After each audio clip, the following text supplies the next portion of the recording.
All right, 10-minute snack. Everyone knows the rules. Let's eat.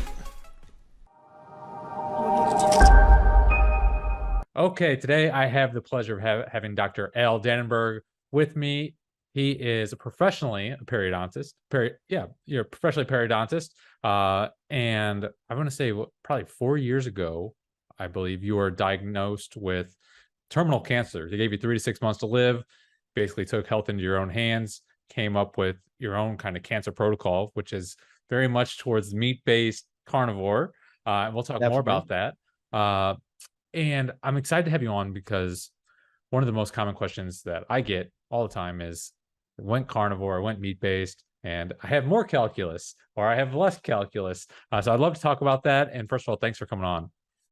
Hey, it is my pleasure. Thanks for the invitation.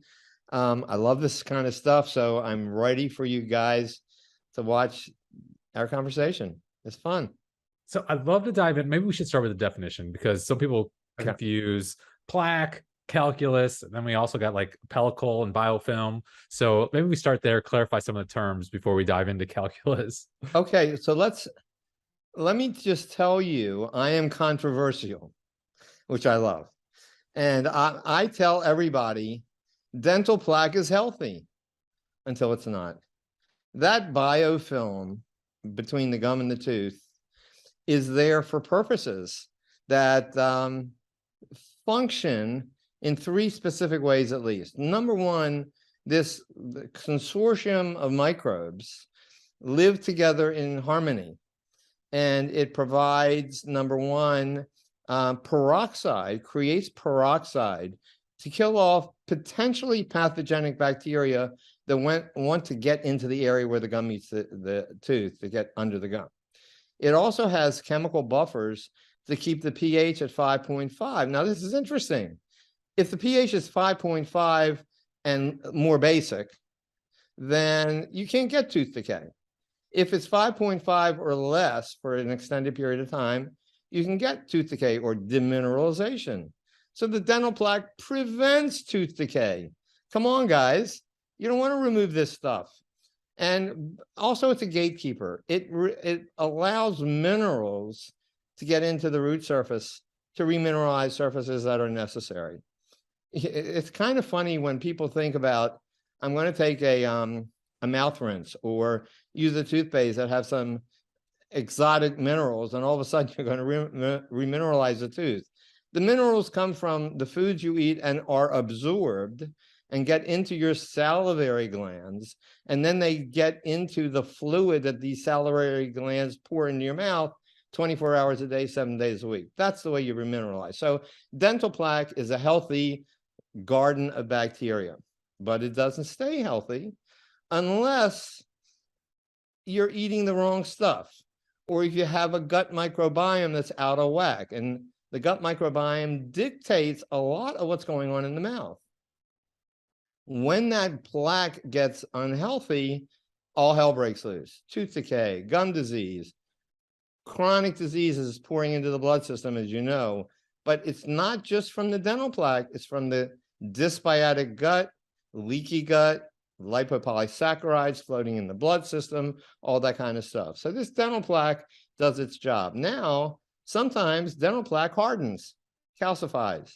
Why does it do that? Well, I'm not so sure I know all the answers, but you know that certain oxalates in certain plant foods combine with calcium and create dental plaque, as well as calcium oxalates in the kidneys and create kidney stones.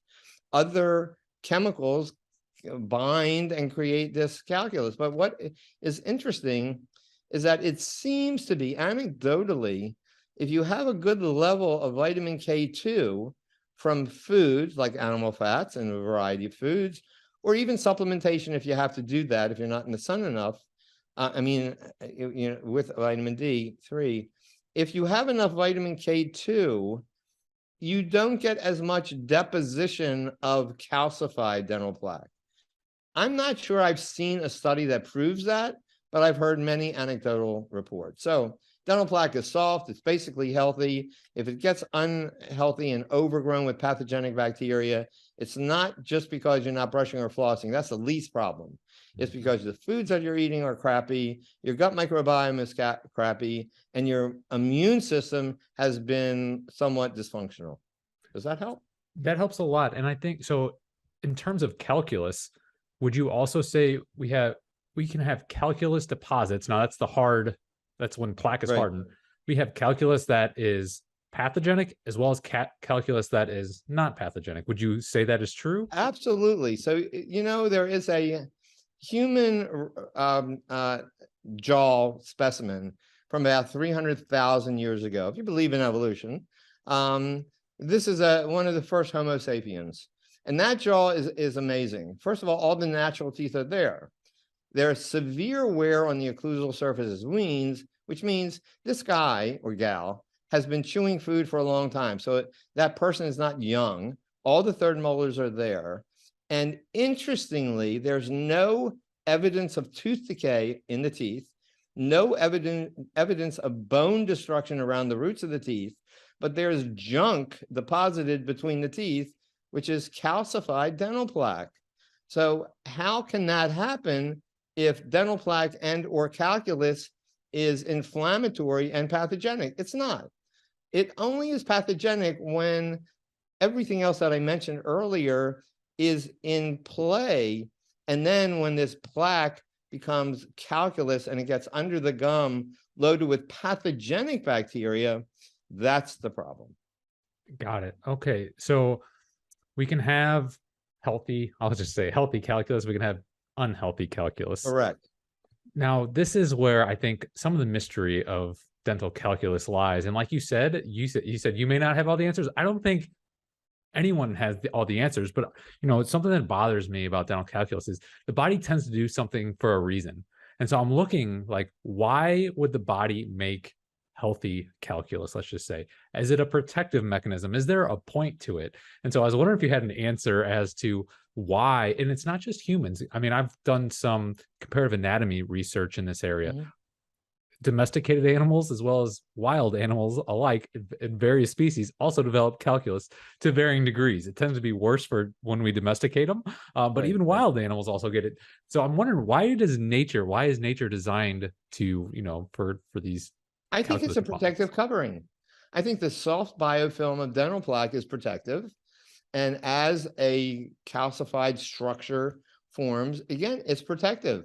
Nothing is going to get beyond that wall that's being built up.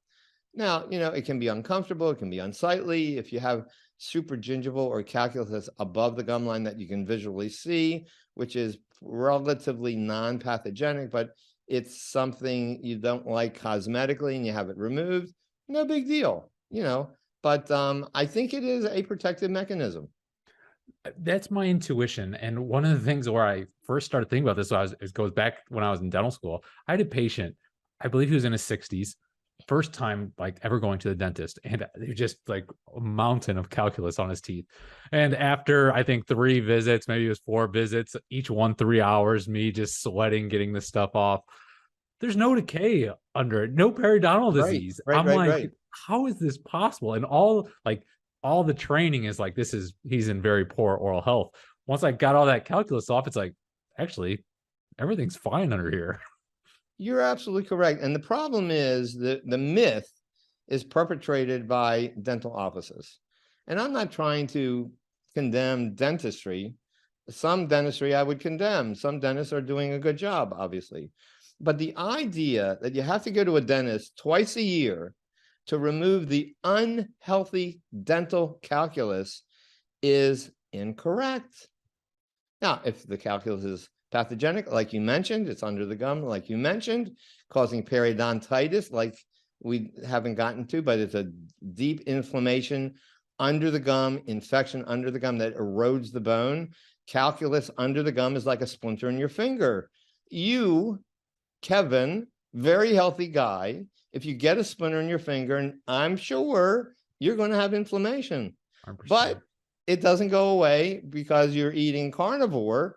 It goes away because you're removing the splinter from your finger. And then the carnivore diet heals it. So the splinter has to be removed. If it's deep under the gum, you have to remove it. Scaling and root planing, perfect. Even better, a good laser procedure that understands the practitioner understands and is trained to remove material that's deposited on the roots and regenerate jawbone that's been destroyed by certain lasers with a certain wavelength, patient-friendly procedure, that's the way to go. In addition, by the way, to changing that diet and getting the gut healthy. Yep, 100% agree there. Regarding people who maybe they switch to a carnivore diet and they're seeing more calculus buildup, maybe it's not pathogenic like we've been talking about, but if they wanted to, let's just what would you advise them? Would you say, just go to the dentist to get it cleaned off if it's bothering them? Or would you say maybe try XYZ? Would you have any recommendations of maybe switching something up? Like we mentioned, maybe it's oxalate related. I've read about potential calcium and phosphorus balance and ratios. Coffee exacerbates it. Dairy is particularly interesting to me because many people said once they quit dairy, the calculus decreased significantly. What did you experience with your raw dairy experiment, by the way? I have been fairly consistent with regard to calculus, where I form small calculus over time, but it never accumulates very much. And with or without dairy, I have not seen a difference. Well, I would just relate to that statement. In days gone by, when I was a junk eater, most of us were, and a very unhealthy guy, still a dentist, because you never know, you never learn about nutrition in dental school, for example. So I had lots of subgingival supragingival calculus, the calculus that you could see, especially inside the lower incisors, and I could feel it with my tongue. And every time I had a dental cleaning, it was heavy. And then when I went into the carnivore-ish way of eating, it's very rare. I mean, I get deposits, but it's very rare. Yeah. I do think for the person that is questioning what's going on, again, I don't have the real answer, but certainly oxalates if they are in their food system. Some people eat only meat and they don't eat organs, which is a terrible thing in my opinion. And they eat a lot of protein and not very much animal fat. That's really wrong. So they may need to reproportion their grams of animal fat to the grams of protein, in my way of thinking. And I lean towards the paleomedicine concept that you need 2 grams of fat and 1 gram of protein, and eat when you're hungry and drink when you're thirsty to satisfaction. But I think that might help. More fat, less protein, very low carbs. And if there are carbs, don't eat the oxalate and spices. Turmeric, everybody loves turmeric. Theoretically, it's anti-inflammatory. It's one of the highest oxalate spices. A lot of people like chocolate, one of the highest oxalate ingredients. Cinnamon, high in oxalates. You got to be aware of these oxalates that you're consuming and how it gets absorbed in the body and how it gets removed from the body. It's a very slow process. Mm-hmm. So a couple of research studies that I pulled up prior to this that I found very interesting. It relates to what you're talking about, the macros. One of the studies was done, let me pull it up here, in 1996 by Lilly. It says, since diets high in protein increase oral alkalinity, the presence of calculus is often interpreted as suggestive of a protein-rich diet. As they said, this alkaline promotes calculus buildup. And then in another study, however, high calculus rates have also been associated with high consumption of carbohydrates. This is in this 1999 and 2000 study. So I'm like, okay, high protein diets are causing a buildup of calculus potentially. High carbohydrates diets are, to me, it's like, maybe we just need to have a higher percentage of fat. I think exactly what you're saying. The fat is the critical element. All the fat soluble vitamins are in the fat. It has to be the right fat. So we're not talking about vegetable oils. Even olive oil and avocado oil is not 100% monosaturated. If you look at the breakdown, there is linoleic acid, not a high amount, but maybe 12% linoleic acid in these oils. This is not a healthy oil. They're highly processed. These are not saturated fats that are very important for the body, the human body. And animal fat is not all saturated either. So if you look at the breakdown of animal fat, There is some monosaturated and polyunsaturated, but it's a lot of saturated fats in the animal fats. Absolutely. So I guess one kind of final wrap-up question would be, Mhm. would you recommend some of these anti-tartar toothpaste? The active ingredients tend to be like pyrophosphate, basically these ingredients that will bind calcium, which seem to kind of prevent buildup of decay to some degree. Would you recommend any No, of those? no, and no. I don't recommend. The one toothpaste that I like that I've seen. I've actually worked with a company called Revitin, Revitin. Basically, a toothpaste that's trying to establish a balance of the oral microbiome. Most of the other toothpaste, even the ones that are organic and holistic, have chemicals. And I will tell you, and again, I'm controversial. I am totally against fluoride in toothpaste. I'm totally against xylitol in toothpaste because it doesn't allow the normal pellicle or the early formation of the dental plaque to form, which is biological. And I'm totally against nanohydroxyapatite. Mm, Nanohydroxyapatite has been shown in different studies, not the ones that they're promoting good toothpaste and remineralization, but nanoparticles have the ability to penetrate the cytoplasm, into the nuclear membrane where the DNA is. I don't want to put anything in my body that's potentially dangerous. I don't care if it's proven or not. The fact that I have, I don't know, 6, 7, 8 studies that show nanoparticles like nanohydroxyapatite, although it may remineralize the root of the tooth, has been shown to cause damage to kidney cells. Why would I do that? yeah. Look, I am 4 years beyond my prognosis to live 3 to 6 months.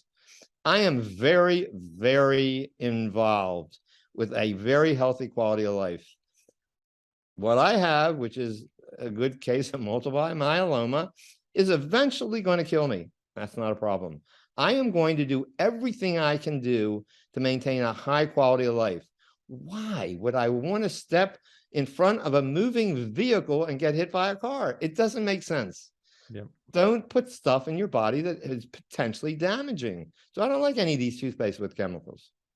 You say it's controversial, like you're controversial, but to me, everything you're saying makes, I hate to say common sense, but it Yeah, just but like, talk to the dentists in the I world know, today, I and they know. and they think that I'm a charlatan. I know. I hear you. If you say avoid fluoride in the dental space, you're basically considered a quack because Right, I mean, I think you agree, I agree. The research seems like if you put it on topical, yeah, it can harden tooth structure, but at what cost, I think right. is not what is appreciated. And you've never gotten to the source of the problem. Exactly. Sugar, come on. The little powdered sugar you're putting on your strawberries, not necessary. You got to start thinking of what's going on. And it's not a deep dive to figure it out, but you have to start figuring out. Connecting the dots is fun.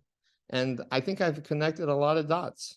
I think you have too, and your outlook on life is, I think not only common sense, but it's inspiring to me, and I'm sure probably many other people as well. Where you truly just you get the worst sentencing you can. You take a positive outlook. You take health into your own hands, and look, that 3 to 6 month prognosis is now 4 years and counting. So, Right.